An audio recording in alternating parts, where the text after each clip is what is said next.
Franklin Babbitt. I mean, yung mga activities niya regarding sa curriculum. Okay, so year 1876 to year 1956.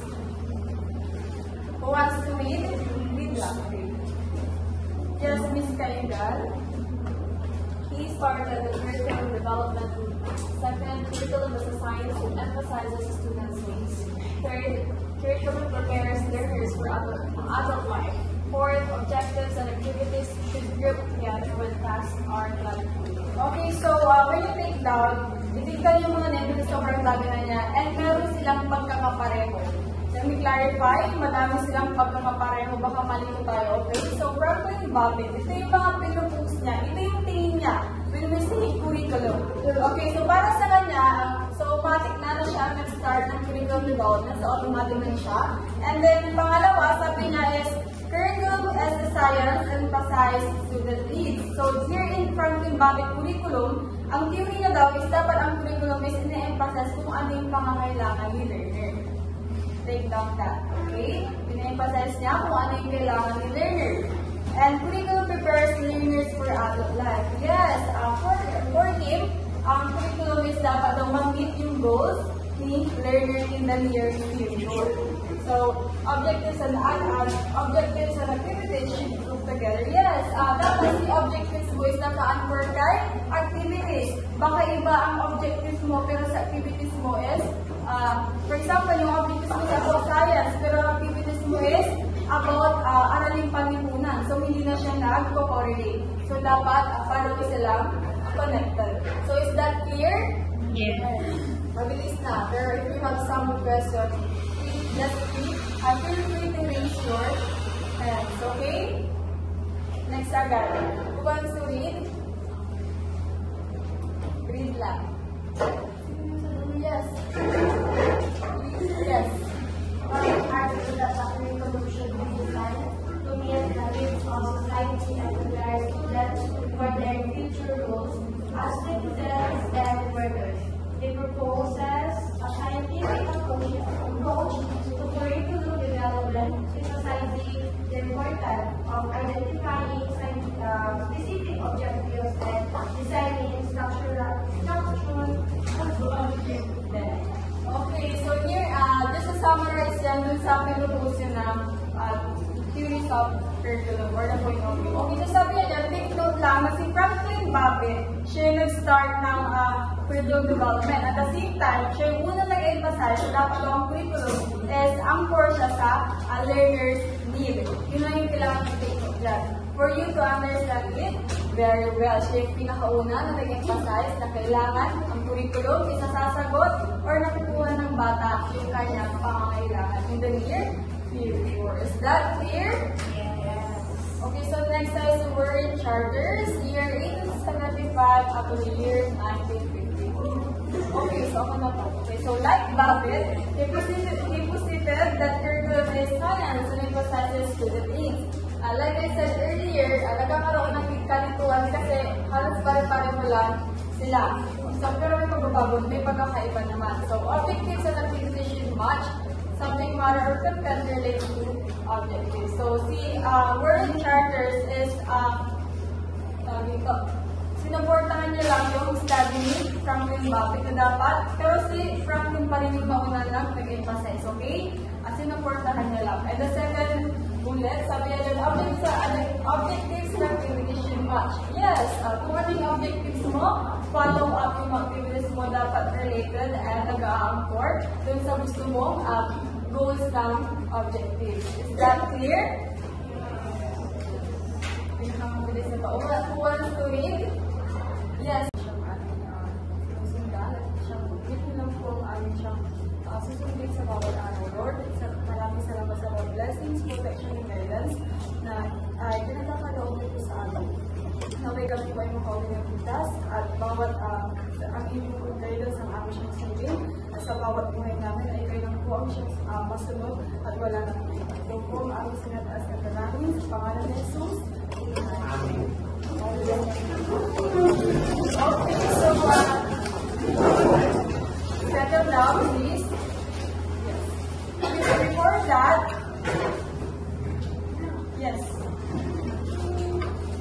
okay, before that, good afternoon, class. Yes, okay, so may I request to pay attention here in front. Okay, so mabilisan lang po.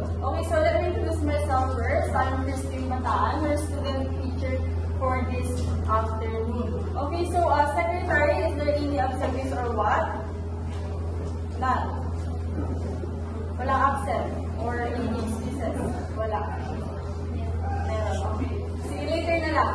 Okay, so before that, I request that any piece of paper that's visible on the floor, can you please throw it away or keep it muna?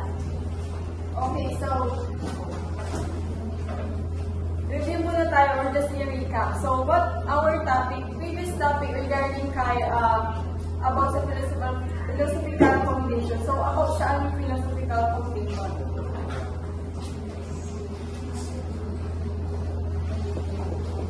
Okay, so wala magtataas. Wala reading the answer. Philosophical foundation is about, even just only summarize. No, I don't want the presenter. Any other hands?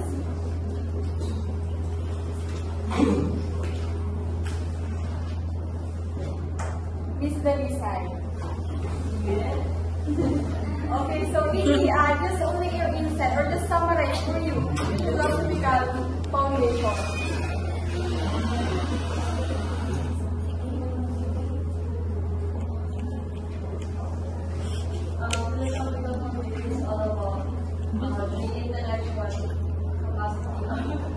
Yes, right. Intellectual capacity of students, and we also talk about John Dewey, and we learn teaching philosophy, which is the pragmatism, which is by learning by doing, the student can learn and also we talked about the three parts, the strong convictions before. Okay, so that's so much insight. Thank you so much.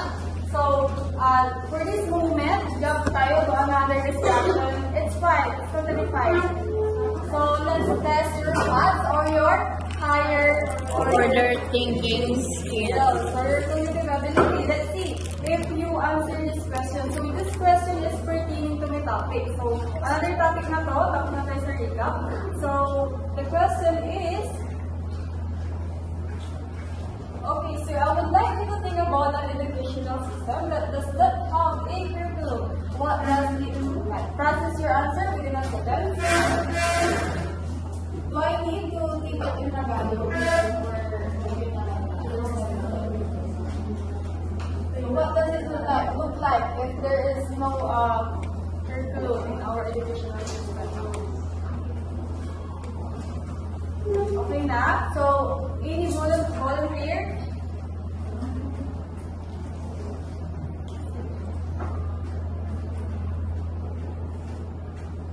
Miss Alison Torres. I guess there is no answer.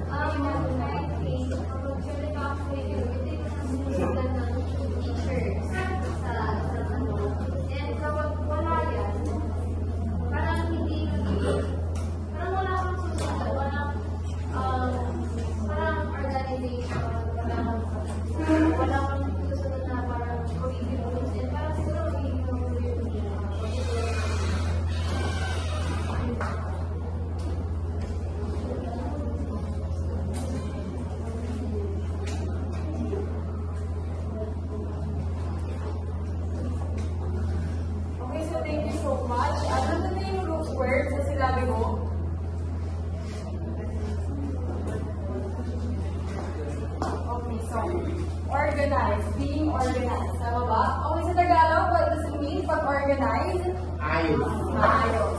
Yes. How will it look like kapag wala tayong curriculum in our educational system? So, as simple as that, hindi magiging maayos ang pedagogy theories, ang methodologies. So, hindi maayos kung paano nga ba siya naka-arrange, kung ano muna ituturo, at it always depends sa field ni or sa grade level ni learner. Kung pang grade 5 or elementary, so pang elementary din yung mga pedagogy or learning. Kapag senior high, so on, ganun din dapat. So kapag walang curriculum, isa sa mga factor nito is yes, the organization of the ideas. Hindi siya maayos at wala gaanong outcome na maganda. So, yung outcome niya din is not or negative outcome yung mangyayari. So, I guess it was really easy or something like, nag-visualize naman natin yung outcome kapag wala ang curriculum. Right? So, what is the plural form of curriculum? Curricula. Very good. So, when we say curricula, plural form of curriculum, so kapag tao, which is curricularist. So, here in my topic, the main topic is about the several curricularists.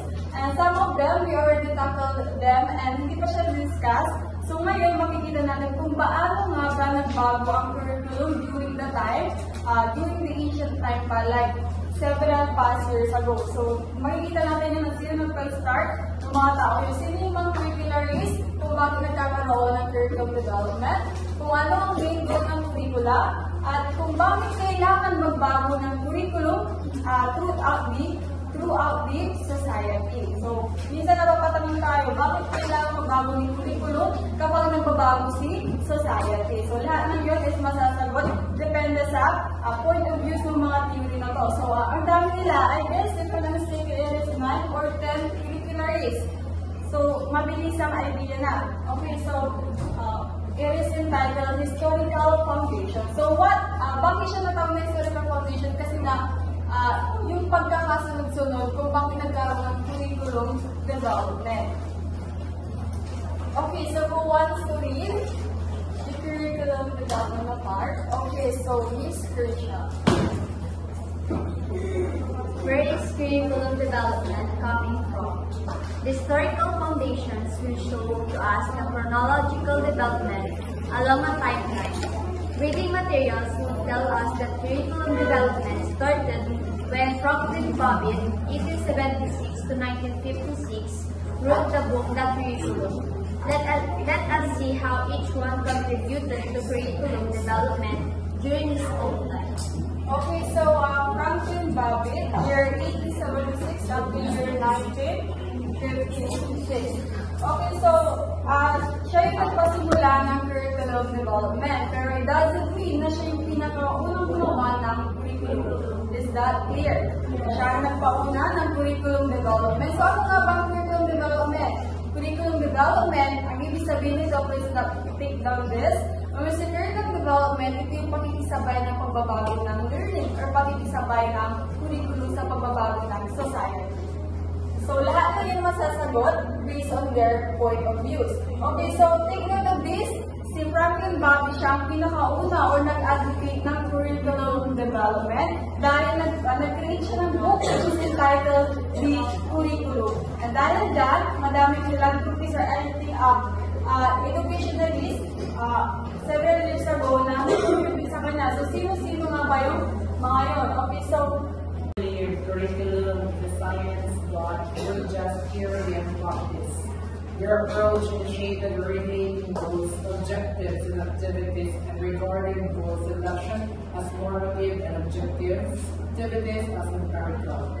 Instruction would follow student inquiry and learnings. Therefore, allowing students to make relevant connections with their learning experiences. So, thank you so much. Here naman kay Charters, ang pagkakaiba niya lang kay Franklin Babbitt, since sinuportahan niya kay Franklin Babbitt, emphasize the student needs. Para sa kanya is yung bridge theory and practice, which is mapasok dyan personal experience ng mga learners. So, in-emphasize niya na dapat magkaroon sila ng learning experiences in order for them na mas madaling intindihin ng mga bata kapag real life situation. So, may intindihan ba? Yes. Yes. Okay, so next agad, we have William Hill Barclay. Okay, so year 1875 to year 1952. Okay, so who wants to read? Yes. Miss Allison. Curricular useful activities which are self-centered. The purpose of the curriculum is to develop use this project method where teacher and student plan the activities. Curriculum develops social relationships and small group interaction. Okay, so here naman kay William Hill Phil Parsley, ay in-emphasize niya na ang curriculum is a child-centered structure. Yun na, a child-centered structure. And in-emphasize niya din na si teacher and student dapat nagkakaroon ng interaction para magkaroon ng magandang learning environment or the learning process also. So, ayun lang yung pinaka-emphasize ni William. So, next is, who wants to read? Yes, Miss Kaina. You believe that the role of a teacher should be done as opposed to an authoritarian teacher. Phil Parsley believed that children should direct their own learning according to their interests and should be allowed to explore their environment, experiencing their learning through the natural senses. Yes, so sabi niya dito, tulad siya ni Warren Charters, wherein in-emphasize din niya na dapat magkaroon ng learning experiences yung bata para mas ma-achieve yung kanilang desirable needs. So sabi niya dito, si teacher daw is guide sa learning process. So something like the teacher is spoon feeding. Dapat meron pa rin processing learner. Okay, so next we have Harold Rag, year 1886 to the year 1960. So who wants to read? Yes, Mr. Rivera. Curriculum develops the whole child. It is child-centered. With a statement of objectives and related learning activities, curriculum should focus on to emphasize social studies as suggested that the teacher plans curriculum in advance. Okay, so here, i-emphasize niya ulit na child-centered curriculum. So sabi ko meron talaga silang pagkakapareho. At the same time, yung mga outcomes ng activities is in-emphasize ulit.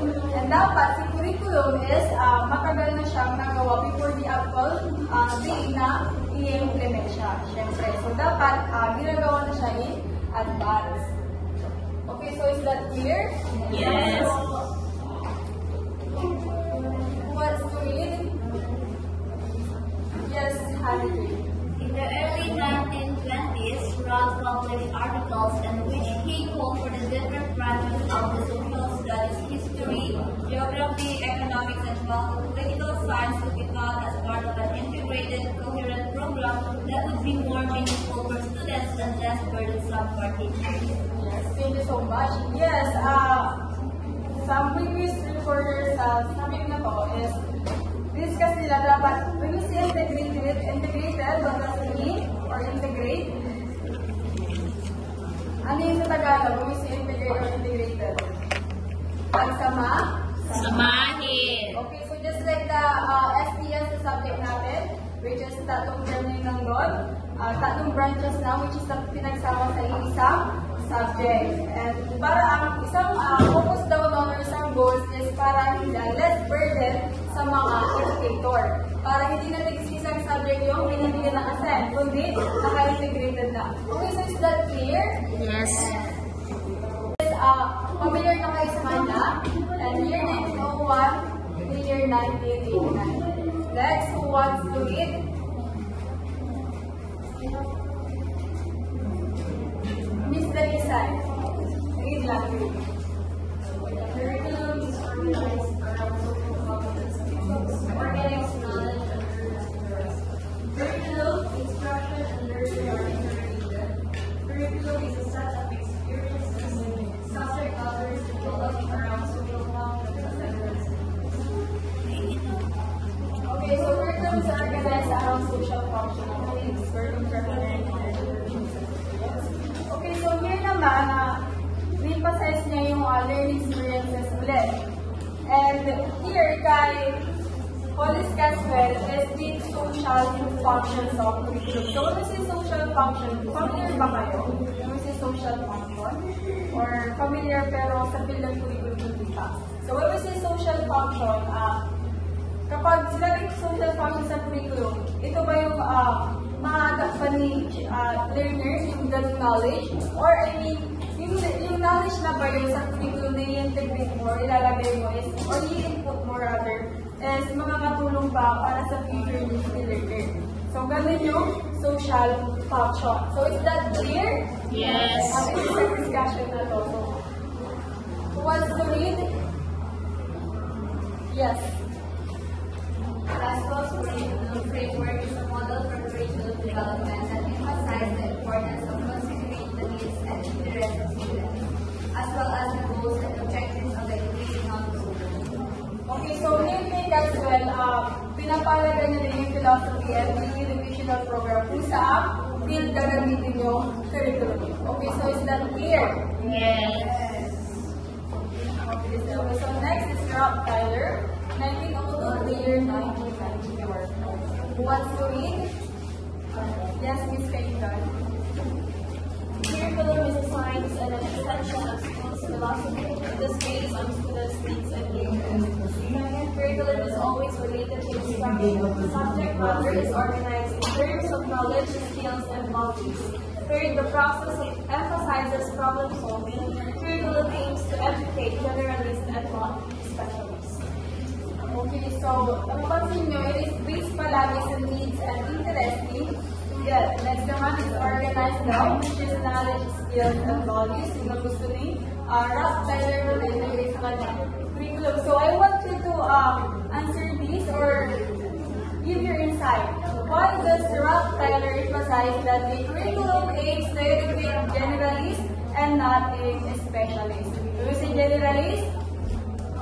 Pagkalata, which is specialist, one field, or just only a certain field. So bakit sinabi niya na dapat ang isang curriculum is educate a generalist and not a specialist?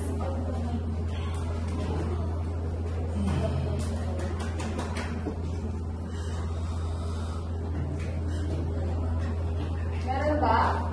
Gusto mo yung insights? Or wala? Wala. Okay, so okay, so kung wala, yun yung mga... Okay, so si generalist kasi pagkalahata, field. So ang curriculum, dapat pag alam mo ang curriculum. For example, ikaw na teacher, for example ako, major in English, nilagay sa field ng subject teacher sa science. So ano gagawin ko? Tatagyan ko ba or not? So being educator, versatile and flexible. So dapat ko siyang tanggapin. Or in my vision, as a educator, tatanggapin ko siya sa I am flexible. I can adapt in learning, lalo na I am a educator. So ano gagawin kong curriculum? Pag English or pang science? Science. Pag science, syempre kasi tuturo ko. So dapat, generalist ako, hindi lang doon sa field expertise ko na English.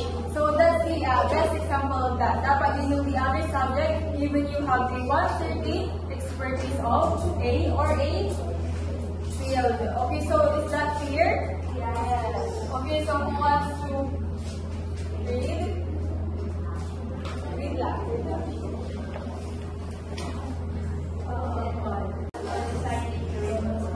Define objectives. Identify the learning objectives the school wants students to achieve. These objectives should be based on student needs, learning, psychology, and the school philosophy. Select experiences. Choose learning experiences that are likely to help students achieve the objectives. Organize experiences. Arrange the learning experiences in a way that will be most effective. Evaluate. Determine if the objectives were met by that learning experience.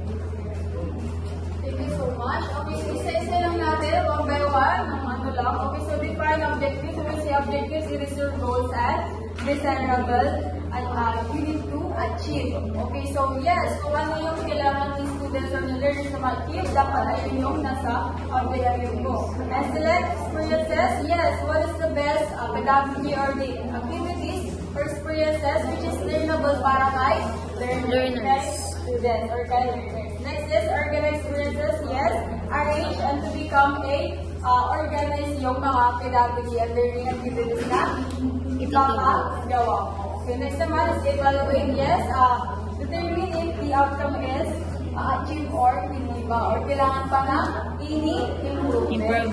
So is that clear? Yes. Okay, so second to the last, I guess.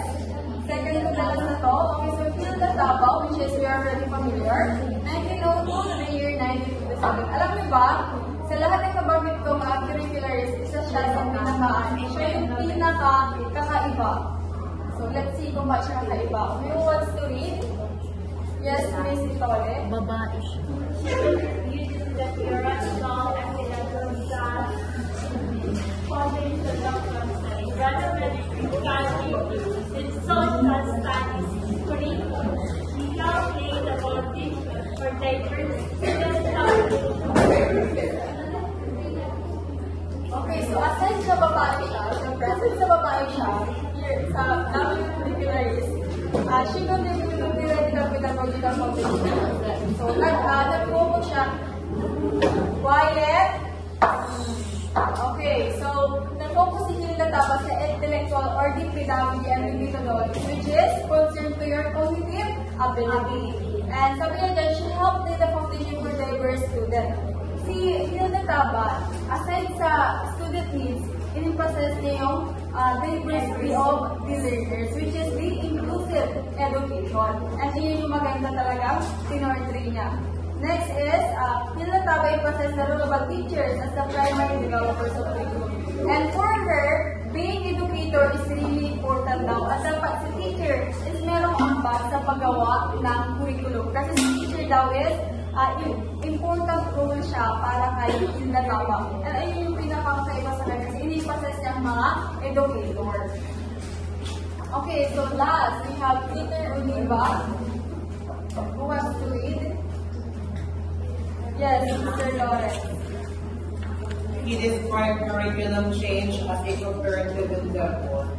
Teachers and curriculum specialists constitute the professional work of planners. Significant improvement is achieved through group activity. Ito yun na. Diyan, summarize. Curriculum change is inevitable, necessary, and desirable. As schools and school systems grow and develop in proportion to their ability to respond to change and adopt the changing conditions. Society and its institutions continuously encounter problems to which they must respond. Okay, so here kay Peter Oliva, aside sa cooperative endeavor, and yung mga teachers daw is dapat sumasama sila sa planning or they are considered as the core planners sa curriculum. So yun yung process rin ang mga educator. Yun nga nauna si Hilda Taba. Okay, so here kay Peter Oliva, pinaka-emphasis niya lang dito is nagbabago si society. Nagbabago si society kasi, nagbabago si curriculum kasi nagbabago si society. Why? Because, sabi niya sa dulo, there are a continuous problem here in our society that needed to be solved and need to be respond to the curriculum. Okay, so, ibig sabihin, si Peter Oliva, sinagot niya yung tanong kung bakit nagbabago si curriculum as the society evolved also. And the question, last question na to as we end my discussion. So, ano ang pagkaka-correlate or pagkaka-intertwine? Why does Franklin Babbitt theory and Peter Oliva is intertwined to each other? Sige. Naintindihan niyo sabi nito ba? Yan is the Franklin Babbitt theory or the point of view. Bakit siya intertwined kay Peter Oliva? Okay, so let me give you a hint. Kasi wala si Franklin Babbitt. Franklin Babbitt, siya nagpasimula na curriculum law. Aside of that, in-process niya student needs or the achievable or the desirable needs. At the same time, for the future. Next, kay Peter Oliva. Kung nagbabago sa society curriculum, at kung nagbabago sa society, nagbabago din si curriculum para mag-meet mga needs and for the future. So, bakit sila intertwined? Why? Nandito yung sagot. Just correlate lang. Who wants to try? Let me help you if medyo nag-a-attend. Why? Bakit sila mag-intertwine? Si Lawrence daw. Miss Angeline Cerezo, you have an idea? Okay, Si Lawrence yes, Miss Kaingan. Kasi nasabi mo na kanina, I think because parang sila nun in which is yung monitoring needs ng mga learners for present and of course in the near future. Yes, thank you so much. You have Ayun, so feeling ko si Franklin tapos si Oliva feeling ko is student-centered talaga yung curriculum nila. Kasi diba sila pinigil parang nalaman nila curriculum is for ma-achieve ng students yung kailangan nila. Yes, thank you so much. Both of you is correct. Yes, align sila dalawa kasi problem habit is dinipossess niya ang student needs, which is for the future ng mga learners. And i-repeat naman iba, syempre kapag nagbabago ang future, nagbabago din ang needs and interest ng mga learners. That's why intertwined sila ang dalawa. So, is that clear? Yes. So, for that, thank you so much for listening.